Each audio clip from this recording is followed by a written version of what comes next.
Good morning, book lovers of the internet. Welcome back to my channel. I am BookNerd802, and in this video I am going to be reacting to this video called The Astonishing Thing That Good Readers Do by Benjamin Keep, PhD, JD. He has 123,000 subscribers on YouTube.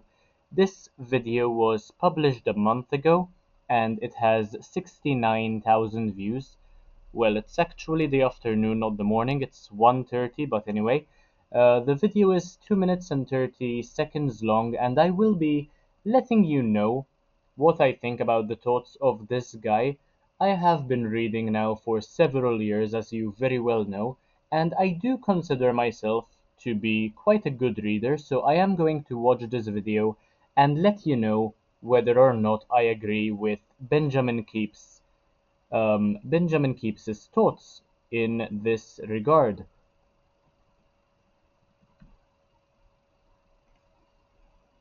It's easy to think of reading as fundamentally a passive activity, right? We're the audience member. We're receiving the communication. Look at me when I'm reading. I'm just sitting there. What a chump. But that perception completely misinterprets what the act of reading entails. Just a bit of a prediction here. I haven't watched the video, so I don't know what he might come up with, but when one is reading, there is the active active engagement with the literature that is happening because you are reading with a critical eye whenever you are doing so. Some people don't only read for the sake of entertainment, and even when some people do read for the sake of entertainment, they still read with a critical mind, trying to see what is right, what is wrong, what can be compared and contrasted, where the authors might have um, derived their ideas from, whether there is a sense of originality or not, that sort of thing. I have a feeling that this is what he might go into, but that might not be the case. Good readers' minds are far more active than their bodies appear. Active reading is a little bit like being a catcher in baseball or a wicket keeper in cricket.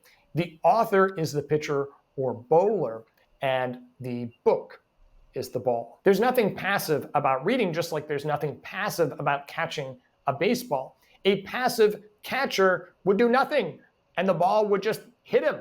The catcher has to read where the ball is going to go and actually receive what is being thrown. Active reading is like that, but it's considerably harder because we're never 100% sure what the author is going to throw at us.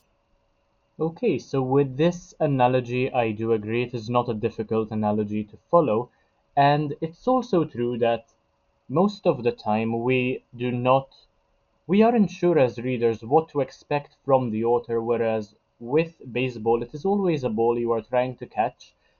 The author's ideas might come out in a different way to the way a ball might be pitched. I think you can tell by now that I didn't really prepare a script for this video, but anyway, so many ideas, so many thought-provoking concepts, so many original thoughts, original contexts the reader is thrown into without really understanding why or how that situation came to be. Also, this has to do with what a reader might have been exposed to before, and also will have a massive impact on what the reader follows up a certain text with.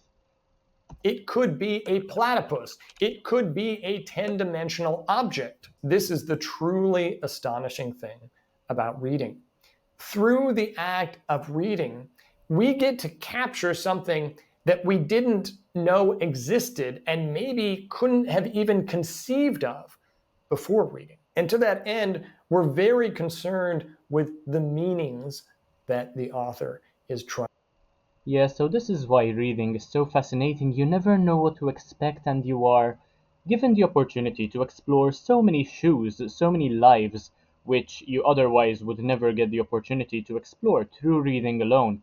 And I think this is what this person is trying to hint at here with regard to active reading. Um, So yeah, I mean, for sale, baby shoes never worn. Wow, that is a very depressing thing to read out of the blue there. Um, trying to convey. If we already knew what the author was going to throw at us, there wouldn't be much of yeah, I mean, I was paying full attention to the video, and yet I didn't expect for that to catch me so off guard. A bit of a pun intended there because I am also speaking about baseball, much like this guy. a point to reading in the first place, or at least it wouldn't be the kind of situation where we are reading to learn something.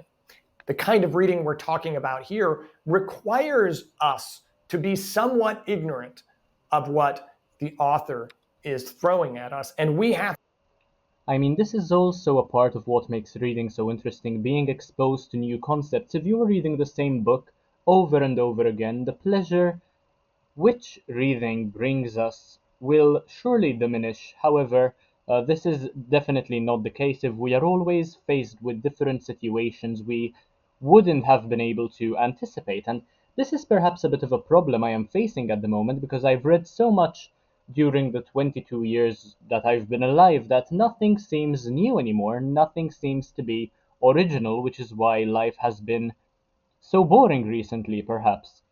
to figure out what it is that the author is sending. Good readers are prepared to receive a variety of objects from an author in a variety of formats.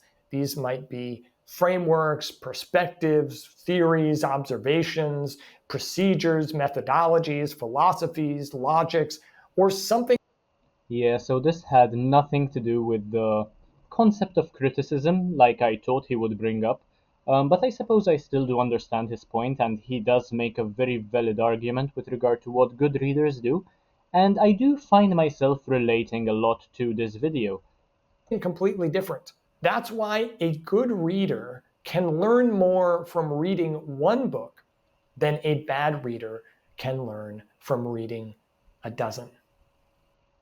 If you haven't exercised in That is also a very valid point. It all depends on how you read a book at the end of the day. It doesn't matter on quantity, especially if you find a book with good quality, which will teach you so much, which will entertain you as well, which will open your eyes to so many new concepts and also will expose you to new ideas and allow you to form your own, of to think as an individual rather than as somebody who is simply um, taking in a concept without ever having the intention of expressing it in a different way, of helping others with those thoughts that a book might have helped you form.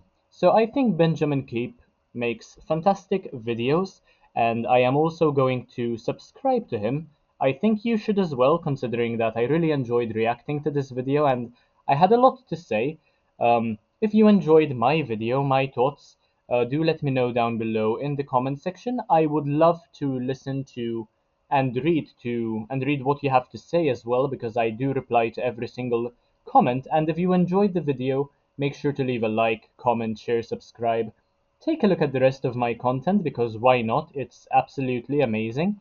And I'll see you in the next one, hopefully very, very soon. Bye, guys.